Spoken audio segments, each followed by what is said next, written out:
Primarily Critical. Hello, everyone, and welcome to Primarily Critical, Movies at an After Party. This we it. Wow! If you have not seen this film, we suggest that you do so before listening any further. We got spoilers, trivia, and opinions like crazy. Good, bad, No, wait. And we can't wait to share them. good, bad, new, old, weird, or gross. We pass judgment on them all. Today, how can you make homicide worse? My name is Steve. I'm here with John. And I'm Phil. Today we're covering Super Dark Times. Yes. Super Dark Times. I didn't pick this, I did. John. I think it was on Netflix. It was in the Netflix section of independent movies, I believe. I remember seeing this and didn't watch it. You know how they tell you about new movies, Dark Times. Oh, you remember actually they plugged it to you? Like it was. Yeah, well, no, it's it shows up on your list, new movies are released. All right. So it's a Netflix production, I believe, and straight to Netflix kind of situation. Okay. We don't have that information. I don't know. Distributed by the Orchid. Okay. Orchard. Sorry. Well, it could have been acquired by whatever. It doesn't matter. Yeah. It doesn't matter. It doesn't matter. It doesn't matter. What matters is, What matters? did you enjoy this film, and what did you picked it? I thought it was pretty good. I thought it had its problems, but overall, it kept me engaged, and it was, there were some interesting characters in there and stuff. So some of the stuff I look for. Definitely interesting characters to look Yeah. for. At the beginning, it was just a bit slow movie. The whole thing was a slow movie. It was. Which I have feelings for. It began with a pretty accurate depiction of youth. It did. These two kids are in the basement and they're watching some bad signal porn, Mm-hmm. right? Because they're turning it onto the porn channel, and they're Us who grew up in the 80s, we know all about this. all about this. Yeah. Yeah. And so these kids, they're talking about girls, and they obviously have no idea what they're saying and talking about. You look like you want to say something. Oh no, I'm just thinking the same thing, and it's like they remind you of a Stand By Me or movies of that. It's a high school kind of teenage flick. Mm. It's setting itself up like, younger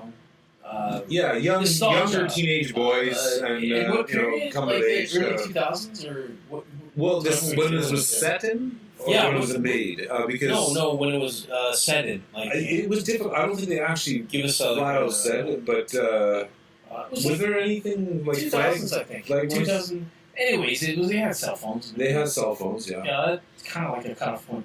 But Yeah. sorry, Steve. You No, want to no. We saw Bill Clinton on the TV. So yeah, right. Yeah. It There you go. It's more fresh in your memory because you just watched it. Yeah. Right? And wouldn't you know it, they accidentally kill somebody, or Yes. accidentally Yeah. on purpose, and well, that's something we can talk about. with somebody to talk about. And then right at that time, his love interest decides to reciprocate his interests. Women pick the worst times to hit on you. Yes. Yeah. Yeah. Now when I'm dealing with a murder. Yeah. Can't tell you how many times I've fallen into that trap. Yeah. God. I think it was an accident, the murder. Although they're walking around with a dangerous weapon. I agree. Like, I'll go down almost that road. like Yeah. walking around with a gun and just and passing it around and stuff, right? So they had an accident, but the big point of no return is they try to cover it up. Mm-hmm. Mm-hmm. And at that point, shit happens. Yeah, well, you think that might be the twist, but it wasn't. It wasn't the twist. Spoilers, right? Yeah. I mean, the twist was suddenly Josh, who's the friend of our hero, he decides to get a little homicidal on everyone's ass. Yeah. So here's the big question that came on my mind. Now, obviously, this is fiction, so we don't. It's not like we're watching true crime, but we're just going to pretend like we are. Okay. So the question is would Josh have killed had it not been for the initial killing? I don't know. Because like, he just pushed him into a territory where well, this is the thing. He had a shitty life. He had a shitty life, and maybe he was a psychopath. And well, I'm sure he was a psychopath. But the thing is, there's lots of psychopaths who don't become killers, right? Just because you're a psychopath doesn't mean you're a killer. You can be a nutcase that. Yeah. But and obviously he was. I mean, I think he did have all the things, a lot of the traits of a psychopath. Yeah. But it seems to me that the killing might have been the trigger that set something off on him. And had he not, and I agree that I think it was an accident. I mean, maybe he had a, kind of a macabre kind of personality, and then he wasn't too quick to pull that sword out of the way. Isn't that a word? I think macabre. Macabre. Yeah. Macabre. No, that's macabre. That's what I said. Sorry, guys. Thank you for that. Yeah. Anyways, maybe he had that dark kind of personality that he was. When he saw this guy wrestling, he didn't really want to pull the sword. Part of him didn't want to pull the sword away. But I do think it was an accident ultimately. Well, it was, and I don't think he would have been a killer otherwise. But the that's my take on it. The rational person, people would have said, oh my gosh, we got to tell somebody. And I always find in movies where they try to keep a secret together as 4 people, there's 4 kids, right? Oh, impossible. No, it's down to 3, sorry. After they killed the other kid. Ooh, boy. Anyways, 3 people trying to keep a secret, and no, at that age especially. I mean, not going to happen, never. And it doesn't. They don't keep this. No, of course. And eventually things unravel. Yeah. And eventually we lead to the one character. He's distancing himself from. He's locked in. He's just shut in. He doesn't go to school. Yeah. Steve, you watched it, right? I did. Yeah. Early today, and the weird thing, the romance or not romance or the flirting, the kid just awkward. He's awkward. He didn't take any of the advances. He just. But isn't that typical of that age? I mean, I guess so. But and then she kind of like uses it against him and then turns on him. Yeah. Which Steve? Yeah. John. Yes, she wanted this all to play out. She what? I've done some research. I looked around. I watched the movie. I looked, I saw some things. She wanted what all the play out? She wanted this to happen. The murders. What? Yeah, she went with it. No. She orchestrated it. There is a theory that she wanted this. At the end of the movie, she's sitting in the car. She smiles. After all this tragedy, she's like, "Oh my God, she's a psycho." Okay, so maybe she's a psycho. Okay, maybe, maybe, but you can't. You're not trying to imply that she somehow orchestrated it mildly. What? Wait. I'm talking about Allison here, right? Yes. Oh, the love interest, or the one that eventually the last frame of the movie. Such crazy talk. I love it. This is crazy. She's in the car. No. I looked online. People were floating this idea that this was kind of like she pushed the guys. She manipulated the guys, moved the pieces. How was she in the car? How was she? She's getting him to become like a killer.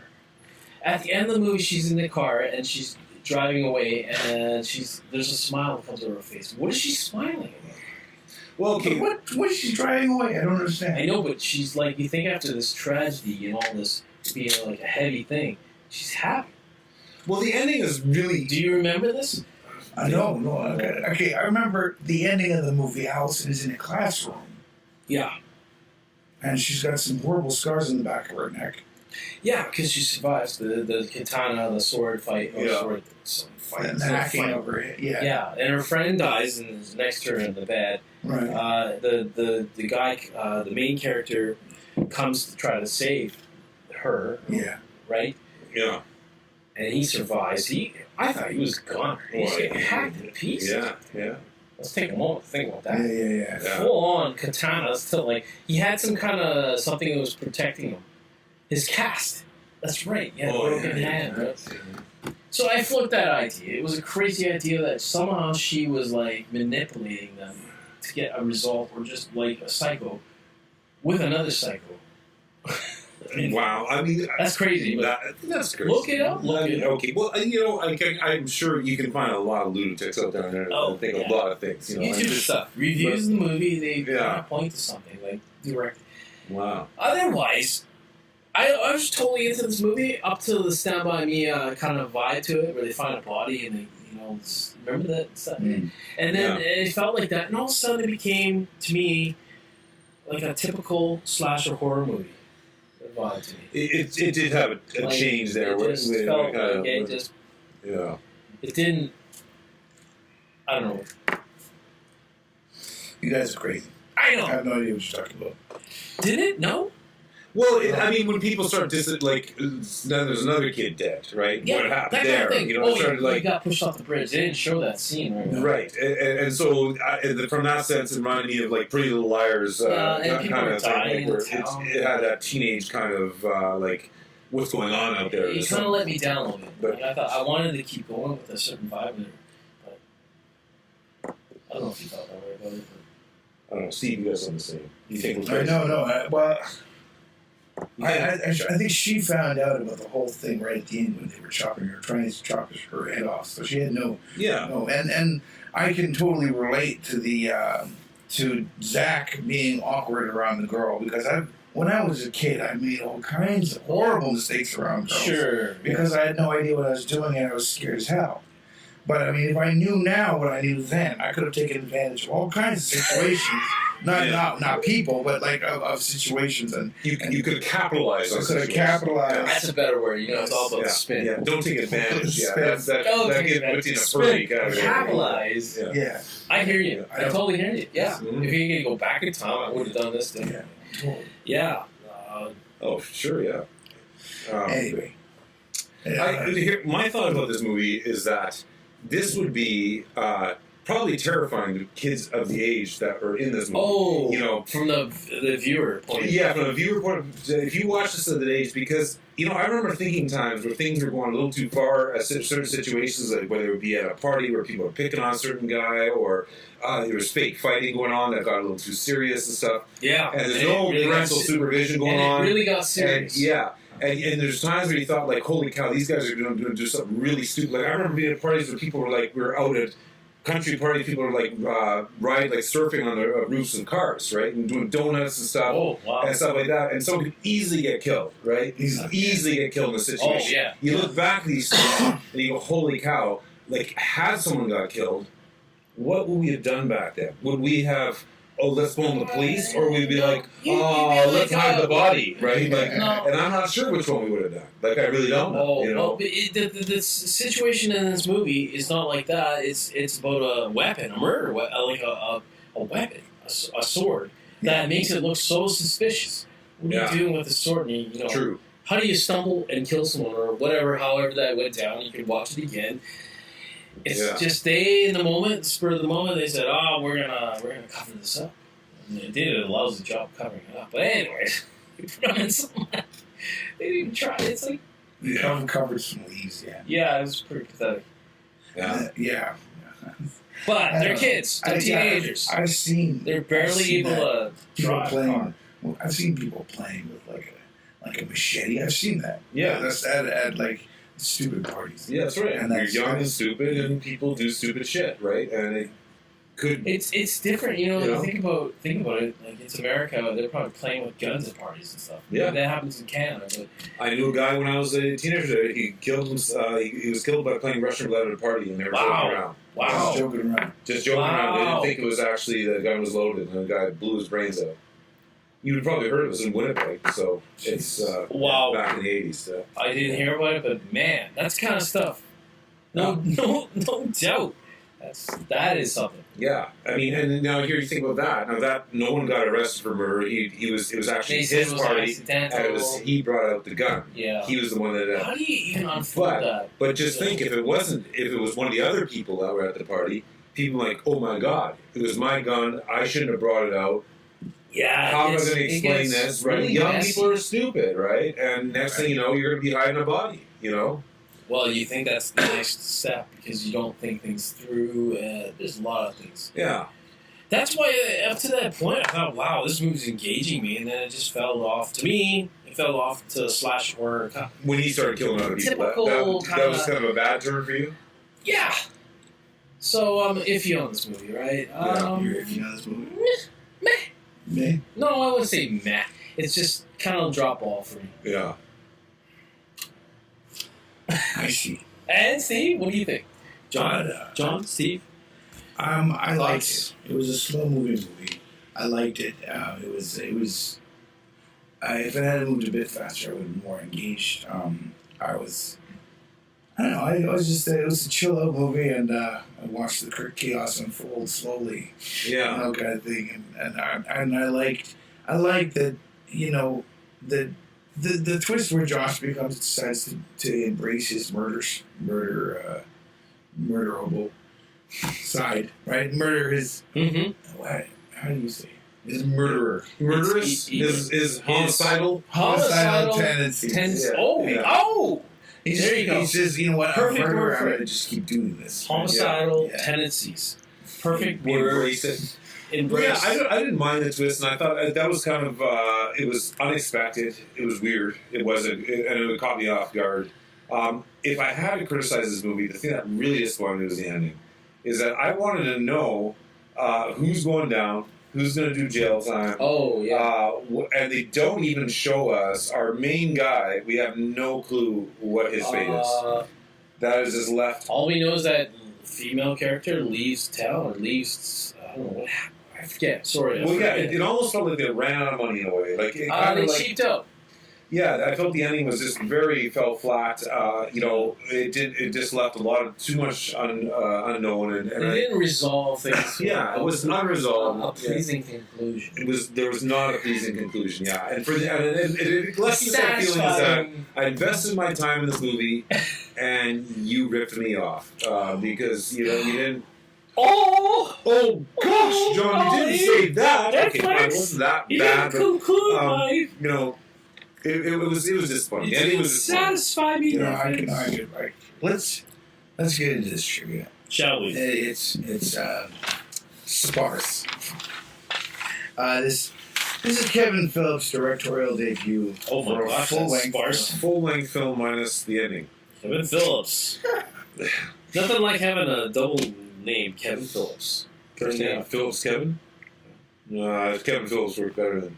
I've never heard of a last name. You add an S. You know what I mean? You can be a Phillips, you can be a Thomas, you can be a Smith. It's someone on, but a Phillips. I mean, a Kevin. Last name Kevin. Kevin's. Okay. Anyways, Philip Kevin's. I digress. You know what? I feel like I missed the ending to the movie because you guys talking about this woman driving away. Watch it again. I must have gotten distracted. But you don't have to watch it again. Just go to the very, very ending. Okay. Before the credits, man. You know what? I don't remember the ending. I just remember I didn't like it. She's sitting in the car and she smiles. It's like, what are you smiling about, woman? Okay. Let's talk about the elk. The elk? Remember the elk? Explain. Right at the beginning of the movie, we see the camera zooming in the school. Oh, the school! And there's a broken window. And this goes through the window and through the classroom. It's a dramatic moment. And then into the cafeteria, and we find a dead. And she witnesses it. Or some kind of. We're seeing the aftermath of the elk's. She watches the whole thing go down. Yeah.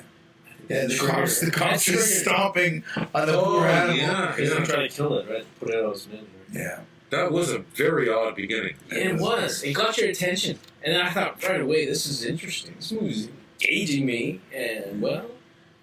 That is very fascinating. See, now, given that we know the whole movie, what was the purpose of that? Why? It could support Phil's theory, where this woman was actually triggered by it, or in the know the whole time, because she's watching the cops stomp on this poor animal, and she's soaking it all in. And it made her crazy. But if she was orchestrating the whole thing, why would she be putting herself in harm's way when she's sitting there with Josh, where she almost got herself killed? She didn't. Well, but maybe he was favoring her. It's weird. She didn't able to cut the head off. Stops only so far. Oh, this is crazy, Todd. Come on, man. I think you know what I think. You can't just cut through a spine. People are digging deeper than the movie. Deserves to be dug. Yeah. Dug. Yeah. Exactly. People are digging into this movie more than it deserves to be dug. Yeah, I think so. That's it. People are looking for, looking for something. The director is asking too much of his audience. Steve, I think we're coming up with some. I think we're coming up with some. Kevin. Okay, Kevin. I believe we're coming up with some insights into these movies, this reviewing thing. I think we're getting good at this reviewing game. No, don't fool yourself. We're not good. Don't get it. Okay, can we read the last real? No. This film is the first feature film for actor Mark Talesman, who plays Daryl. Talisman. Sorry, Daryl. I don't know. I don't remember. Daryl's the first victim. Chubby dude. Oh, the original. Hey, did he seem like he had a how do I put this? Mild autism. Mental. Yeah. What's the word they use these days? Autism. No, for I don't want to say the R word. You've said it enough. I know. No, we're lying now. You can't edit it out. You can't edit it out. Slightly less than average mental capacity. Sure. Good enough. We'll go with that. Didn't it? I bring that to the point because it seemed like he was pushing buttons, but he didn't mean to because he just had a. Yeah, no, he didn't seem quite right. He wasn't playing the full deck. But his friend, or what's his brother? Not a full deck. No. This now, I say, you know what? But yeah, he was a little out there, but I don't think he was any crazier than any other high school student trying to get by. Yeah, in a crazy world. Maybe he had a FASD. Fetal alcohol syndrome. Yeah, why did you throw a D in there? Fetal alcohol syndrome. Disease. I know. I've had friends. They're just they just act out like crazy because they think they're once again. Maybe we're digging into stuff that should be dug into. That's right. We should stop beating it with a dead horse. Yeah. How do you beat it with a dead? How do you physically pick up a dead horse and beat something? Or you're beating a dead horse? Whoever came up with that terrible? Someone beat a dead horse till it they had. I don't know. I mean, I think back to the movie. I think this would be a good movie for people of the age that people are in. I think I would have really enjoyed. Well, it would have creeped me out, and it would probably frighten me a bit when I was that age. Because I think this might have been played better if you were a teenager. Yeah, true. And it's a cautionary tale. Let's face it. A teenager dealing with pimples and you want to learn to drive and all that crap and all that stuff. That's right. And first kisses and stuff. Yeah, first kisses and touching men, touching people. Did you say touching men? Well, but it's both ways. All things can happen these days. Yeah, that's true. Everything's allowed. It's all good. It's all good. Is that Super Dark Times, my friends? Super Dark Times. Yes. My name is Steve. I'm here with Phil and John. Primarily